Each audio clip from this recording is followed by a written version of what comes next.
का आलायस इथे? आमची मस्करी करायला आलात ना? मामांजी, आम्हाला काही बोलायचंय. पण आम्हाला काही ऐकायचं नाहीये.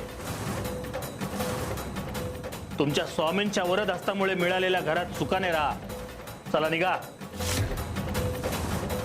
आता काय आहे, आम्हाला हे असं दुःखात पाहून तुम्हाला समाधान वाटत असेल ना? तसं नाही, तुम्हाला इथे धर्मशाळेत राहावं लागतंय पाहवत नाहीये आम्हाला. घरी चला. हो बाबा, स्वामींच्या कृपेने सर्व काही सुरळीत सुरू आहे. नको, स्वामींचं नामस्मरण इथे नकोय. त्याच्यामुळेच आमच्यावर ही परिस्थिती आली आहे. तुमच्या तोंडातली गोडे आणि मनातलं विष ओळखतो आम्ही. तुमचं प्रेम वगैरे काही नाही आमच्यावर. तुम्हाला मोठेपणा हवाय ना, म्हणून आलाय तिथे.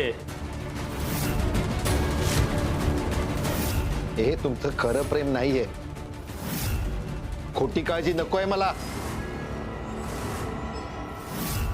बाबा, अहो आता तुम्ही रागात आहात, पण तुम्हाला जेव्हा कधीही वाटेल ना घरी यावं, तेव्हा कृपया करून या. घर तुमचंच आहे आणि घराचे दरवाजे सदैव तुमच्यासाठी उघडे असतील. चला, चालते व्हा इथून आणि पुन्हा येऊ नका इथे. चला निघा.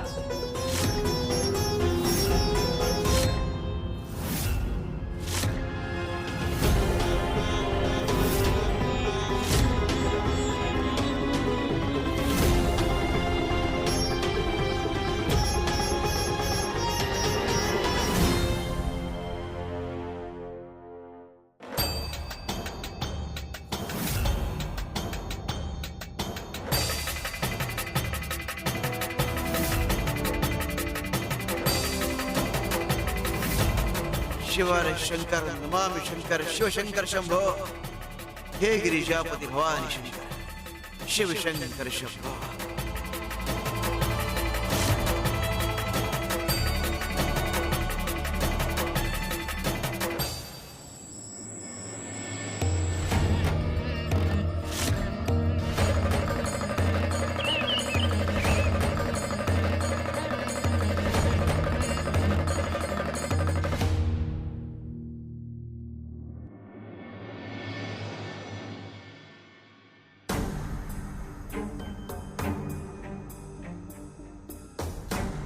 सासूबाई, घरात अन्न शिजवायला काहीच नाहीये.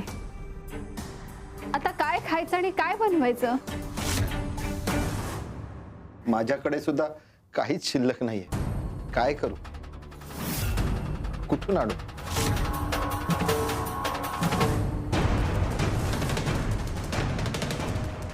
सुदर्शन, आई, बाबा, आपल्यावर फार मोठं संकट आलंय. आपल्या शेतातलं सगळं पीक गेलं.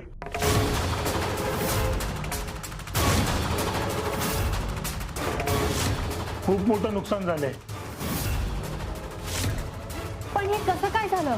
हेच तर समजत नाहीये. वाईट बियाणं पेरलं असतं तर एखाद वेळेस समजलं तरी असतं, पण आपण तर चांगलं बियाणं पेरलं होतं, ते पण अगदी शास्त्रशुद्ध पद्धतीने, तरी काहीच उरलेलं नाहीये. पण हरीच्या शेतात भरभरून पीक आलंय. माहित नाही कसं, गावातली लोक म्हणतात की त्याने काहीतरी वेगळा प्रयोग केला होता.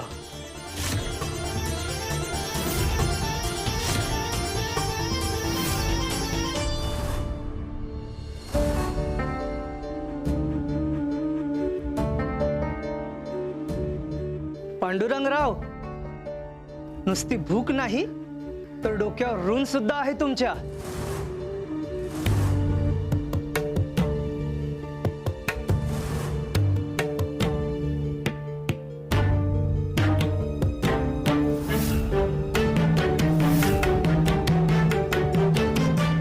हे वाचा.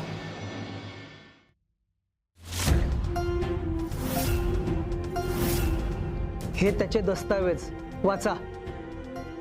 2 पिढ्यांपूर्वी तुमच्या पंजोबांनी आमच्या पंजोबांच्या नावे ही जमीन केली होती.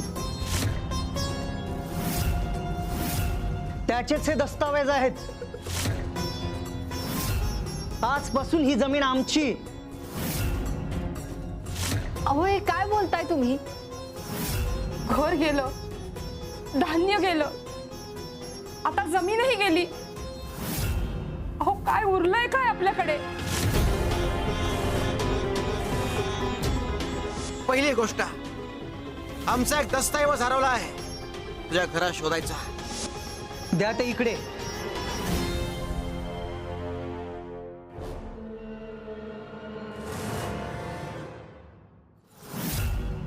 सगळं संपलं. आता या संकटातून आपल्याला फक्त स्वामीच बाहेर काढू शकता. माझ्या घरात काय करायचं, कसं वागायचं ते मी ठरवणार. मग स्वामी असो नाही तर आणखी कोणी. चला हो, जिथे आपला मानपान नाही तिथे आपल्याला थांबायलाच नको.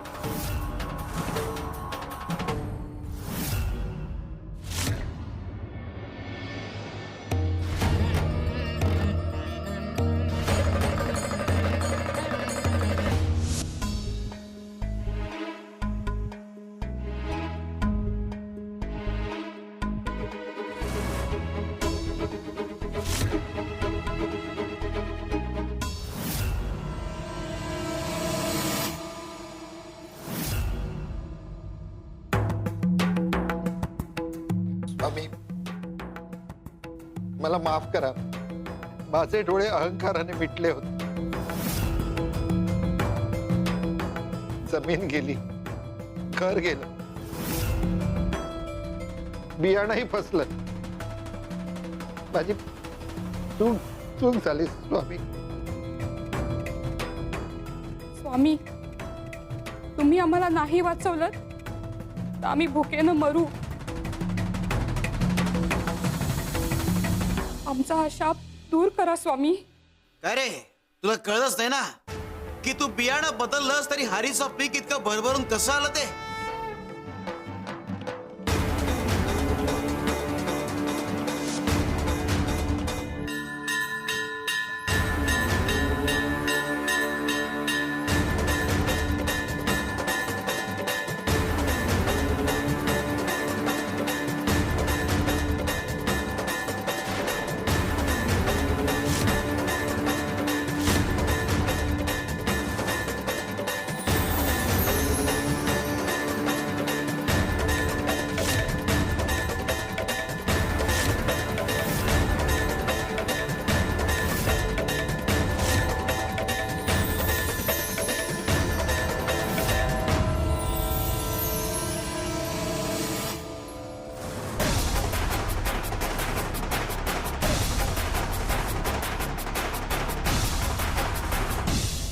आम्ही ती थैली बदलू दिलीच नव्हते. अरे स्वतःची रेग मोठी करायची असते, इतरांची लहान नाही. अरे तुम्हीच म्हणत होतात ना की हा प्रश्न तुमच्या कुटुंबाचा आहे आणि आम्ही मध्ये पडायला नको म्हणून. ही आमच्या घरातली गोष्ट आहे. कृपया तुम्ही लक्ष देऊ नका. अरे नाती पाण्याप्रमाणे असतात. पाण्यात काठी मारली म्हणून पाणी वेगळं होत नाही. आता असाच मनाचा मोठेपणा दाखव आणि हरीकडे जा. स्वामी मला माफ करा. माझी चूक झाली. आता कुठल्या तोंडाने जाऊ माझ्या भावाकडे?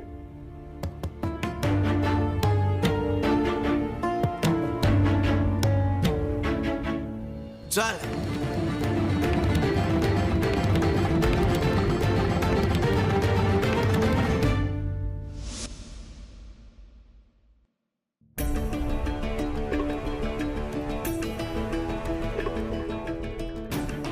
स्वामी, हे आमचंच घर. तुम्ही म्हणाला होतात हरीच्या घरी जाऊया. अरे मग हे कुणाचं घर आहे?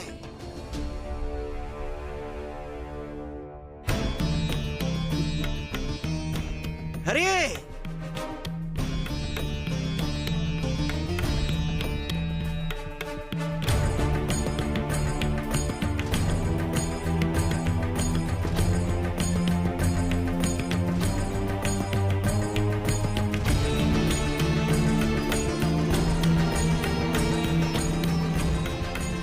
स्वामी,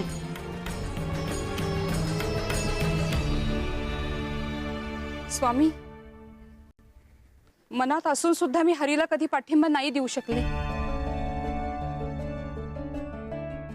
आणि तुमच्यावर सुद्धा अविश्वास दाखवला. मला माफ करा स्वामी. अरे बाळा, मला माफ कर.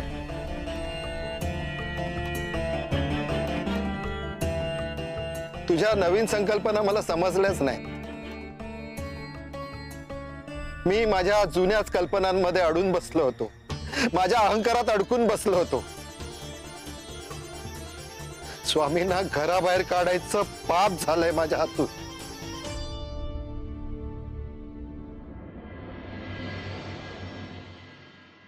स्वामी, मोठी चूक झाली. श्रावणी, हरी, माझ्या अहंकाराने तुम्हाला दुखावलं, पण स्वामींनी माझे डोळे उघडले. फार त्रास दिलाय मी तुम्हाला, मला माफ करा. दादा, बाबा, तुम्ही दोघेही माझी माफी नका मागू. अहो, तुम्ही दोघेही मोठे आहात माझ्यापेक्षा. या, अहो आपलंच घर आहे. अरे, आम्ही तुला म्हणालो होतो ना की तुझ्या हक्काच्या घरी आम्ही येऊ म्हणून. आम्ही बुद्धिस्थानी आहोत. बुद्धीचा योग्य तो वापर करा, नव्याची कास धरा. जगात बदल हाच शाश्वत आहे. म्हणून प्रत्येकालाच पारंपरिक व्यवसाय आणि रीती यामध्ये योग्य तो बदल करून स्वतःचा विकास करण्याचा अधिकार आहे.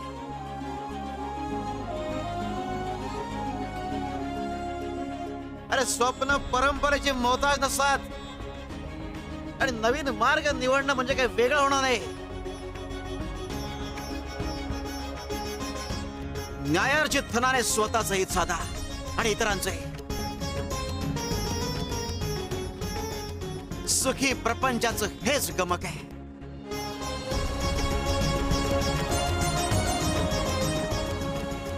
घेऊ नकोस, मी तुझ्या पाठीशी आहे.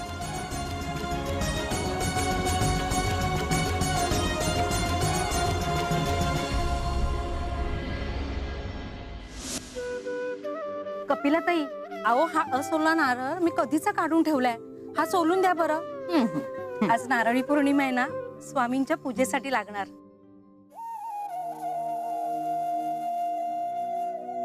माई, काय झालं? अशा शांत का आहात? काही नाही काय ते. आज नारळी पौर्णिमा आहे ना. मी जेव्हा माहेरी होते ना, तेव्हा समुद्राला नारळ वाहायचे.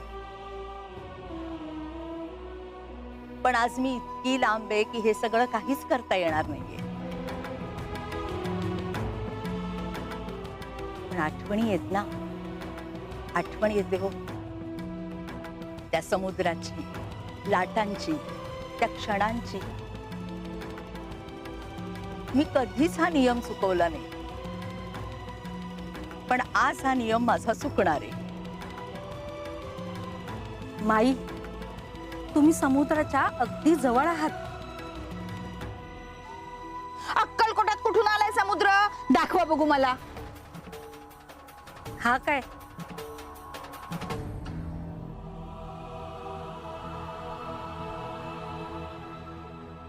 स्वामी म्हणजे मायेचा आणि कृपेचा अथांग समुद्रच नाही का? अहो, आज नारळी पौर्णिमेच्या शुभ दिवशी आपल्याला त्यांचा सहवास लाभतो, हे आपलं भाग्यच नाही का?